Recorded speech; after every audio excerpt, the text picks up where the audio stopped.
ಪಕ್ಷದ ಏಳುಬೀಳುಗಳಲ್ಲಿ ಪಕ್ಷ ಸಂಕಷ್ಟದಲ್ಲಿದ್ದಂತ ಸಂದರ್ಭದಲ್ಲಿ ಇಟ್ಟಂತ ಹೆಜ್ಜೆಯನ್ನ ವಾಪಸ್ ಹಿಂಪಡೆದಿರ, ನಂಬಿಕೆಯನ್ನ ಇಟ್ಕೊಂಡಿರ್ತಕ್ಕಂಥ ಕಾರ್ಯಕರ್ತರ ನಂಬಿಕೆಗೆ ಯಾವ ಕಾರಣಕ್ಕೂ ಹುಸಿಯನ್ನ ಬೆಳೆದಿರಾ, ಅವರ ನಂಬಿಕೆಗೆ ದ್ರೋಹವನ್ನ ಮಾಡಿದಿರಾ.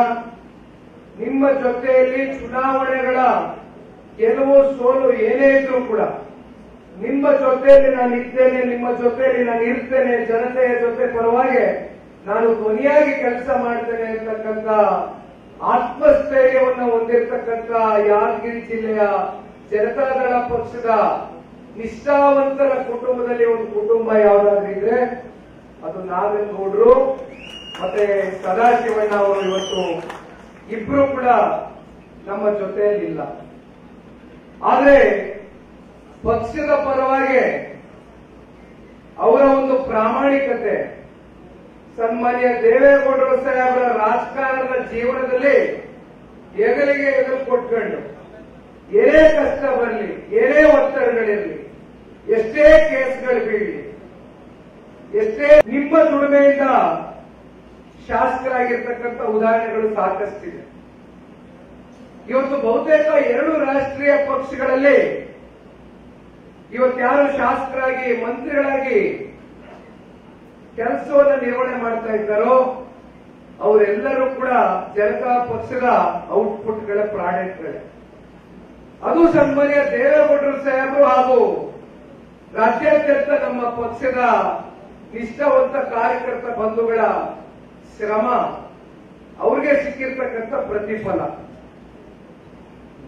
ಆದ್ರೆ ಇವತ್ತು ನಾವು ನೋಡ್ತಾ ಇದ್ದೇವೆ ರಾಜಕಾರಣದಲ್ಲಿ ನಿಷ್ಠೆ ಅಂತಕ್ಕಂಥ ಪದಕ್ಕೆ ಎಲ್ಲೋ ಒಂದ್ ಕಡೆ ನಮ್ಮೆಲ್ಲರಲ್ಲೂ ಇತ್ತೀಚಿನ ರಾಜಕಾರಣದ ಕೆಲವೊಂದಷ್ಟು ಬೆಳವಣಿಗೆಗಳು ನಾವು ನೋಡಿದಂತ ಹಿನ್ನೆಲೆಯಲ್ಲಿ ಯಾಕೋ ಹಿಂದಿದ್ದಂಗೆ ದೇವೇಗೌಡರು ಸಾಹೇಬರ ಕಾಲದಲ್ಲಿ, ಕುಮಾರಣ್ಣ ಅವರ ಕಾಲಘಟ್ಟದಲ್ಲಿ ಹಿಂದಿದ್ದಂತ ರಾಜಕಾರಣಕ್ಕೂ ಇವತ್ತಿನ ರಾಜಕಾರಣಕ್ಕೂ ಗಜಗಜಾಂತರ ವ್ಯತ್ಯಾಸ ಆಗಿದೆಯಲ್ಲ ಅಂತಕ್ಕಂಥ ಒಂದು ಆತಂಕ ಇವತ್ತಿನ ಯುವ ಪೀಳಿಗೆಗಳಲ್ಲಿ ಮೂಡಿರ್ತಕ್ಕಂಥದ್ದು ಸತ್ಯ.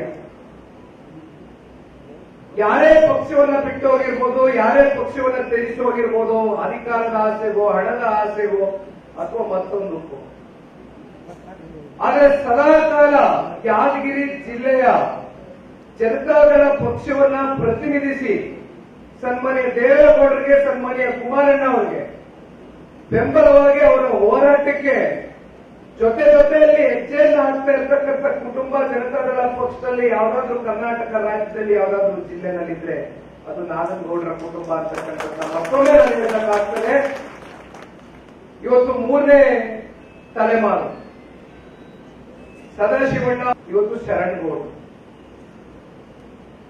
ಶರಣ್ಗೌಡರ ಬಗ್ಗೆ ನಾನು ಒಂದು ಮಾತನ್ನ ತಿಳಿಸಬೇಕಾಗ್ತದೆ. ಈ ಹಿಂದೆ 2019ರ ಲೋಕಸಭಾ ಚುನಾವಣೆಯಲ್ಲಿ ಮಂಡ್ಯದಿಂದ ನಾನೇ ಸ್ಪರ್ಧೆ ಮಾಡಿದ್ದೆ. ಆ ಚುನಾವಣೆಯಲ್ಲಿ ನಾನು ಪರಾಜಿತಗೊಂಡ ನಂತರ ಪಕ್ಷದಲ್ಲಿ ಆ ಹಿಂದೆ ಮಧು ಬಂಗಾರಪ್ಪನವರು ಯುವಜನಪದ ಅಧ್ಯಕ್ಷರಿದ್ರು ಆಗಿನ್ನು. ಅವರು ಪಾಪ ಹೋಗಿದ್ದಾರೆ, ಈಗ ಅವ್ರ ಬಗ್ಗೆ ಚರ್ಚೆ ಮಾಡಿ. ಸನ್ಮಾನ್ಯ ದೇವೇಗೌಡರು ಸಾಹೇಬರು ಯಾರಾದ್ರೂ ಕ್ರಿಯಾಶೀಲ ಯುವಕನಿಗೆ, ಪಕ್ಷ ಕಟ್ಟತಕ್ಕಂಥ ಹಂಬಲ ಇರ್ತಕ್ಕಂಥ, ಛಲ ಇರ್ತಕ್ಕಂಥ ಯುವಕನಿಗೆ ಯುವ ಘಟಕದ ರಾಜ್ಯಾಧ್ಯಕ್ಷರ ಸ್ಥಾನದ ಒಂದು ಹುದ್ದೆಯನ್ನ ಅವರಿಗೆ ಕೊಡಬೇಕು ಅಂತಕ್ಕಂಥ ತೀರ್ಮಾನದೊಂದಿಗೆ ಸನ್ಮಾನ್ಯ ದೇವೇಗೌಡರು ಸಾಹೇಬರು ಶರಣ್ಗೌಡರು ಕರೆಸಿರ್ತಾರೆ. ಆದರೆ ಶರಣ್ಗೌಡರು ಈಗಲೇ ವೇದಿಕೆ ಮೇಲೆ ಮಾತನಾಡಬೇಕಾದ್ರೆ ಹೇಳ್ತಾ ಇದ್ರು, ಅವ್ರ ತಂದೆಯವರು ಶಾಸಕರಾಗಿದ್ರು ಕೂಡ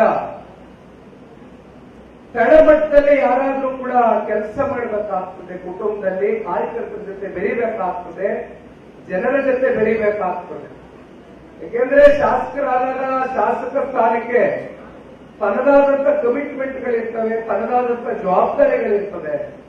ಹಲವಾರು ಕಮಿಟಿ ಮೀಟಿಂಗ್ಗಳನ್ನ ಅಟೆಂಡ್ ಮಾಡಬೇಕಾಗ್ತದೆ, ಸೆಷನ್ಗಳು ನಡೆಯುತ್ತೆ. ಈ ರೀತಿ ಅನೇಕ ಸಂದರ್ಭದಲ್ಲಿ ಕನಿಷ್ಠ ಪಕ್ಷ ಕಾರ್ಯಕರ್ತರು ಹಾಗೂ ಜನತೆ, ತಾಲೂಕಿನ ಜನತೆ ಅಪೇಕ್ಷೆ ಇಟ್ಕೊಳ್ತಕ್ಕಂಥದ್ದು.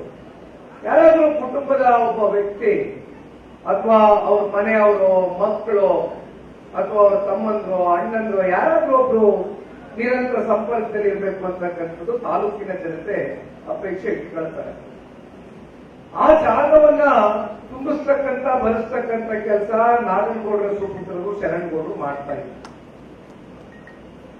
ಹಾಗಾಗಿ ಆ ಯುವ ಜನತಾ ದಳದ ಸನ್ಮಾನ್ಯ ದೇವೇಗೌಡರು ಸಾಹೇಬರ ತಲೆನಲ್ಲಿ ಮೊದಲು ಬಂದಂತ ವ್ಯಕ್ತಿ ಯಾರು ಅಂದ್ರೆ ಅದು ಶರಣಗೌಡರು.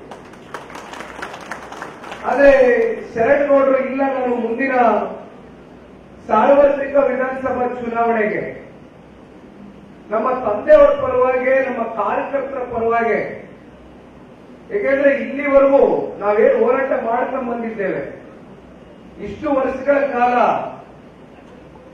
ಹಲವಾರು ಸಂದರ್ಭದಲ್ಲಿ ಹಲವಾರು ಚುನಾವಣೆಗಳಲ್ಲಿ ಸೋಲನ್ನು ಉಂಡಿರ್ತಕ್ಕಂಥದ್ದೇ ಜಾಸ್ತಿ. ಈಗ ಜನ ನಮಗೆ ಆಶೀರ್ವಾದ ಮಾಡಿದ್ದಾರೆ.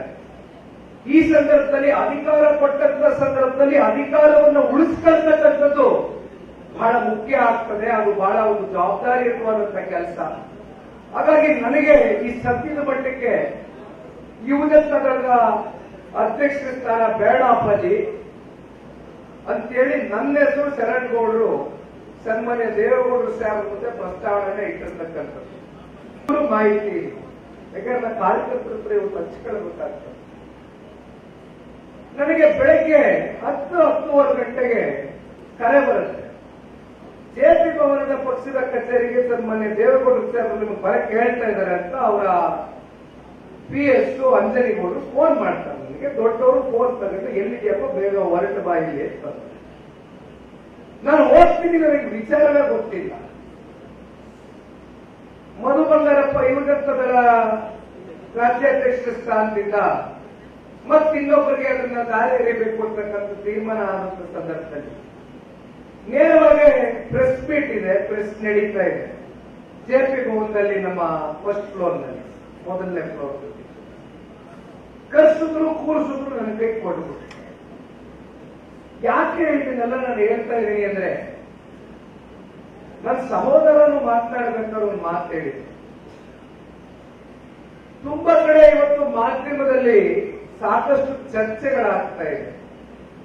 ನಿಖಿಲ್ ಕುಮಾರಸ್ವಾಮಿ ಇಂದಿನ ರಾಜ್ಯ ಪ್ರವಾಸದ ಹಿಂದೆ ಇರ್ತಕ್ಕಂಥ ಉದ್ದೇಶ ರಾಜ್ಯಾಧ್ಯಕ್ಷರಾಗಿ ನೇಮಕಾತಿ ಮಾಡತಕ್ಕಂಥದಕ್ಕೆ ಪಕ್ಷ ತೀರ್ಮಾನ ತಗೊಂಡಿರ್ಬೋದೇನೋ ಅಂತಕ್ಕಂಥದ್ದು ಬಹಳ ಗಂಭೀರವಾದ ಚರ್ಚೆಗಳು ನಡೀತಾ ಇದೆ.